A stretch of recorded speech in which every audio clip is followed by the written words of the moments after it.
Welcome to JD story style channel. Hello friends, मैं धर्मेंद्र।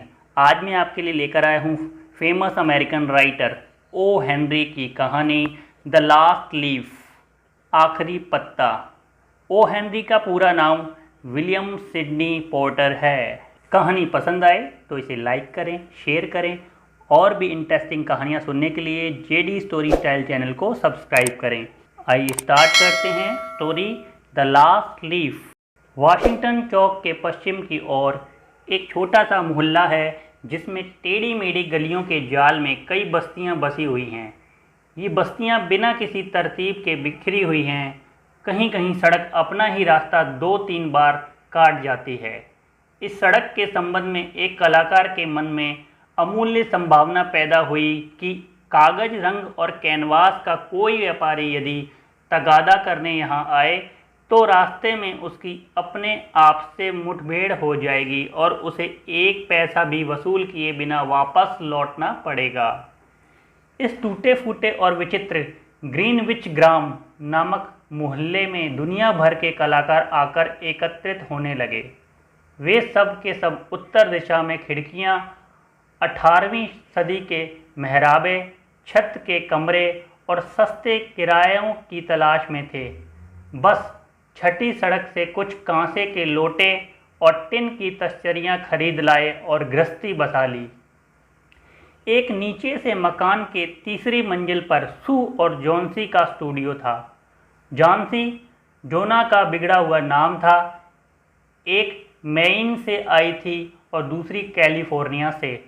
दोनों की मुलाकात 8वीं सड़क के एक अत्यंत सस्ते होटल में हुई थी। दोनों की कला रुचि और खाने पीने की पसंद में इतनी समानता थी कि दोनों के मिले जुले स्टूडियो का जन्म हो गया। यह बात मई के महीने की थी। नवंबर की सर्दियों में एक अज्ञात अजनबी ने, जिसे डॉक्टर लोग निमोनिया कहते हैं, मोहल्ले में डेरा डालकर अपनी बर्फीली उंगलियों से लोगों को छेड़ना शुरू करा। पूर्वी इलाके में तो इस सत्यानाशी ने 20 लोगों की बलि लेकर तहलका मचा दिया था, परंतु पश्चिम की तंग गलियों वाले जाल में उसकी चाल कुछ धीमी पड़ गई।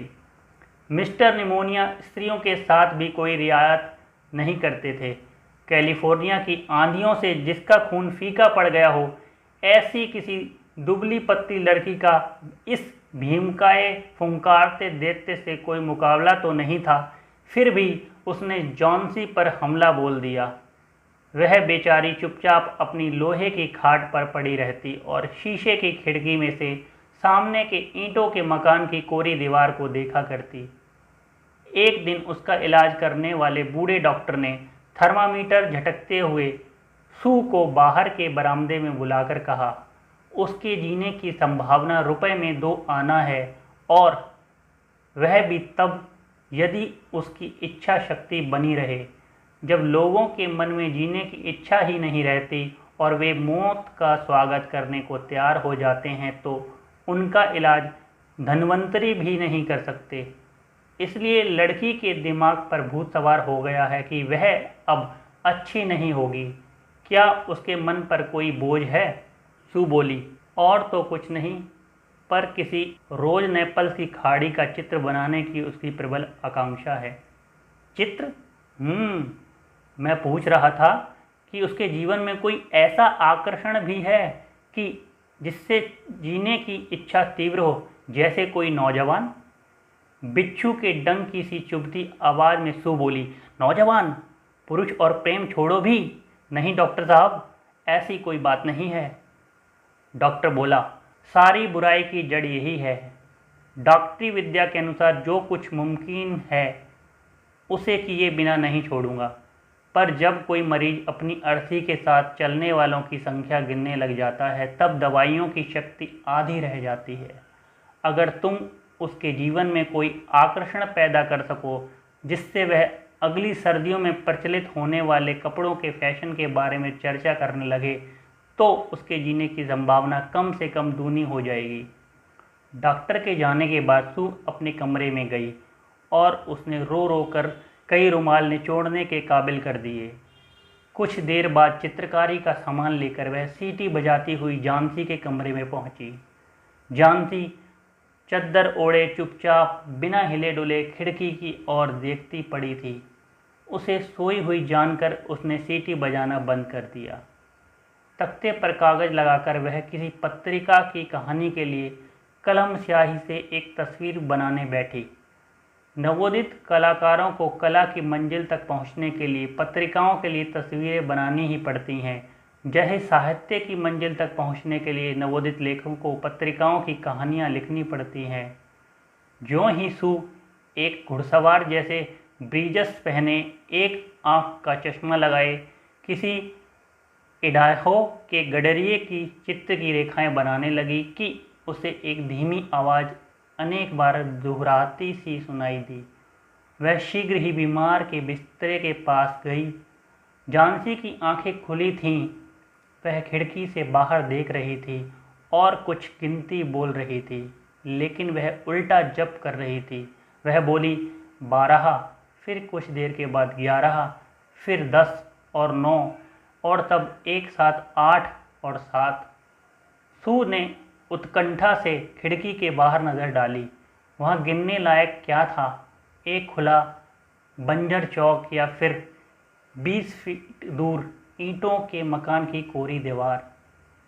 एक पुरानी ऐंठी हुई जड़ें निकली हुई सदाबहार की बेल दीवार की आधी ऊंचाई तक चढ़ी हुई थी। शिशिर की ठंडी सांसों ने उसके शरीर की पत्तियां तोड़ ली थीं और उसकी कंकाल शाखाएं एकदम उघाड़ी उन टूटी फूटी ईंटों से लटक रही थी। सू ने पूछा, क्या है जानी? अत्यंत धीमे स्वर में झांसी बोली, 6। अब वे जल्दी गिर रही हैं। 3 दिन पहले वहाँ करीब 100 था। उन्हें गिनते गिनते सिर दुखने लगता था। वह एक और गिरी। अब बची सिर्फ 5। 5 क्या जानी? 5 क्या? अपनी सू को तो बता। पत्तियाँ, उस बेल की पत्तियाँ। जिस वक्त आखिरी पत्ती गिरेगी मैं भी चली जाऊंगी। मुझे 3 दिन से इसका पता है। क्या डॉक्टर ने तुम्हें नहीं बताया? अत्यंत तिरस्कार के साथ सू ने शिकायत की। ओह, इतनी बेवकूफ़ तो कहीं नहीं देखी। तेरे ठीक होने का इन पत्तियों से क्या संबंध? तू उस बेल से प्यार किया करती थी। क्यों? इसलिए? बदमाश, अपनी बेवकूफ़ी बंद कर। अभी सुबह ही तो डॉक्टर ने बताया था कि तेरे जल्दी से ठीक होने की संभावना। ठीक किन शब्दों में कहा था? हाँ, कहा था संभावना रुपए में 14 आना है। और न्यूयॉर्क में जब हम किसी टैक्सी में बैठते हैं या किसी नई इमारत के पास से गुजरते हैं तब भी जीने की संभावना इससे अधिक नहीं रहती। अब थोड़ा शोरबा पीने की कोशिश कर और अपनी सू को तस्वीर बनाने दे ताकि उसे संपादक महोदय के हाथों बेचकर वह अपने बीमार बच्ची के लिए थोड़ी दवा दारू और अपने खुद के पेट के लिए कुछ रोटी पानी ला सके। अपनी आंखों को खिड़की के बाहर टिकाए झांसी बोली, तुम्हें अब मेरे लिए शराब लाने की ज़रूरत नहीं। वह एक और गिरी। नहीं, मुझे शोरबे की भी ज़रूरत नहीं। अब सिर्फ 4 रह गईं। अंधेरा होने से पहले उस आखिरी पत्ती को गिरते हुए देख लूँ बस, फिर मैं भी चली जाऊंगी। सू उस पर झिकती हुई बोली, प्यारी झांसी, तुझे प्रतिज्ञा करनी होगी कि तू आंखें बंद रखेगी और जब तक मैं काम करती हूँ खिड़की से बाहर नहीं देखेगी। कल तक ये तस्वीर पहुँचा देनी है। मुझे रोशनी की ज़रूरत है, वरना अभी खिड़की बंद कर देती। झांसी ने रुखाई से पूछा, क्या तुम दूसरे कमरे में बैठकर तस्वीरें नहीं बना सकती? सू ने कहा, मुझे तेरे पास ही रहना चाहिए। इसके अलावा मैं तुझे उस बेल की तरफ देखने देना नहीं चाहती। किसी गिरी हुई मूर्ति की तरह निश्चल और सफ़ेद अपनी आंखें बंद करती हुई झांसी बोली, काम खत्म होते ही मुझे बोल देना, क्योंकि मैं उस आखिरी पत्ती को गिरते हुए देखना चाहती हूँ। अब अपनी हर पकड़ को ढीला छोड़ना चाहती हूँ और उन बेचारी थकी हुई पत्तियों की तरह तैरती हुई नीचे नीचे नीचे चली जाना चाहती हूँ। सू ने कहा, तू सोने की कोशिश कर। मैं खान में मजदूर का मॉडल बनाने के लिए उस बेहरमैन को बुला लाती हूँ, अभी 1 मिनट में आई। जब तक मैं नहीं लौटूं तू हिलना मत। बूढ़ा बेहरमैन उनके नीचे ही एक कमरे में रहता था। वह भी चित्रकार था। उसकी उम्र 60 साल से भी अधिक थी। उसकी दाढ़ी माइकल एंजेलो की तस्वीर के मोजेस की दाढ़ी की तरह किसी बदशक्ल बंदर के सिर से किसी भूत की शरीर तक लहराती मालूम पड़ती थी। बेहरमैन एक असफल कलाकार था। 40 वर्षों से वह साधना कर रहा था, लेकिन अभी तक अपनी कला के चरण भी नहीं छू सका था। वह हर तस्वीर को बनाते समय यही सोचता था कि यह उसकी उत्कृष्ट कृति होगी, पर कभी भी वैसी बना नहीं पाता। इधर कई वर्षों से उसने व्यावसायिक या विज्ञापन चित्र बनाने के सिवाय यह धंधा ही छोड़ दिया था। उन नवयुवक कलाकारों के लिए मॉडल बनकर जो किसी पेशेवर मॉडल की फीस नहीं चुका सकते थे, वह आजकल अपना पेट भरता था।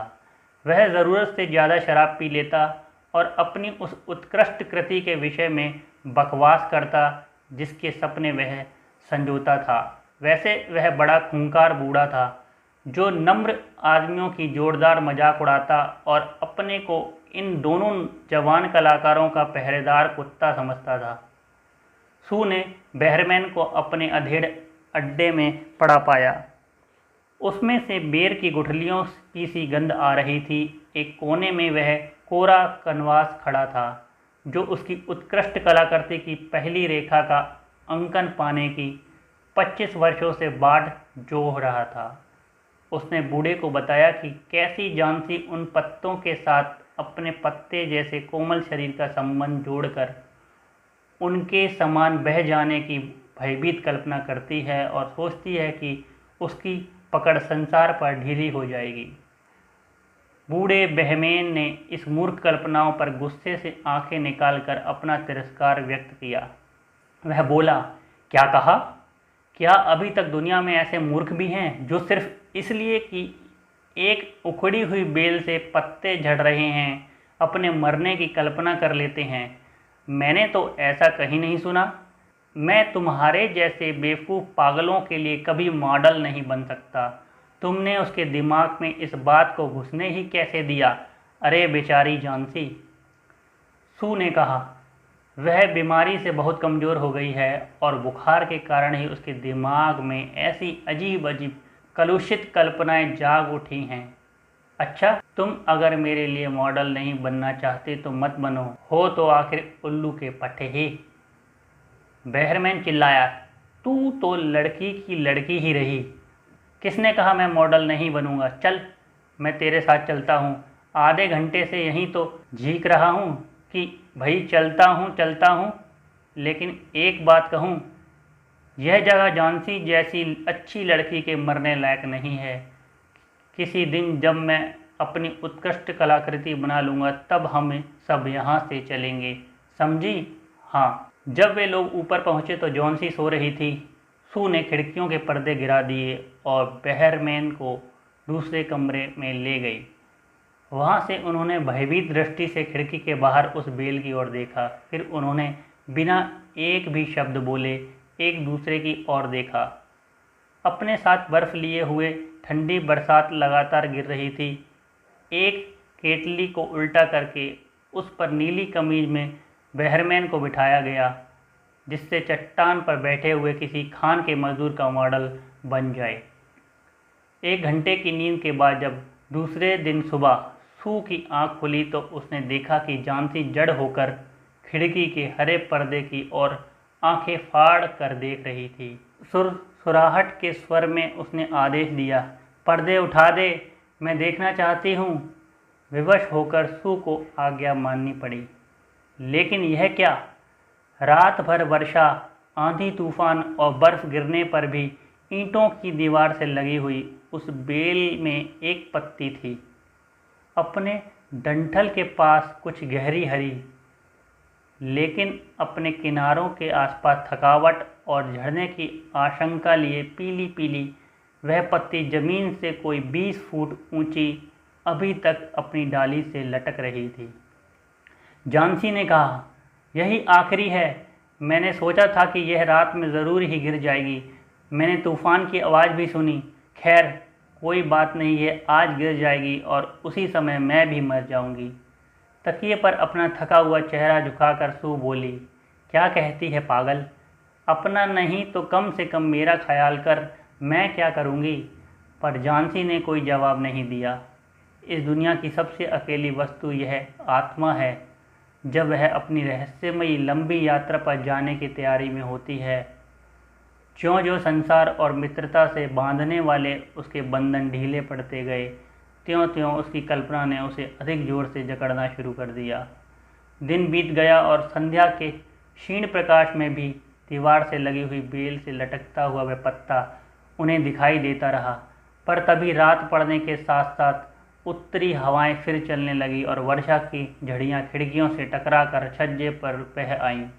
रोशनी होते ही निर्दयी झांसी ने आदेश दिया कि पर्दे उठा दिए जाएं। बेल में पत्ती अब तक मौजूद थी। झांसी बहुत देर तक उसी को एकटक देखती रही। उसने सू को पुकारा, जो चौके में स्टोव पर मुर्गी का शोरबा बना रही थी। झांसी बोली, सुड़ी, मैं बहुत ही खराब लड़की हूँ। कुदरत की किसी शक्ति ने उस अंतिम पत्ती को वहीं रोककर मुझे यह बता दिया है कि मैं कितनी दुष्ट हूँ। इस तरह मरना तो पाप है। ला, मुझे थोड़ा सा शोरबा दे और कुछ दूध में जहर मिलाकर ला दे। पर नहीं, उससे पहले मुझे जरा शीशा दे और मेरे सिरहाने कुछ तकिए लगा, ताकि मैं बैठ बैठ कर तुझे खाना बनाते हुए देख सकूं।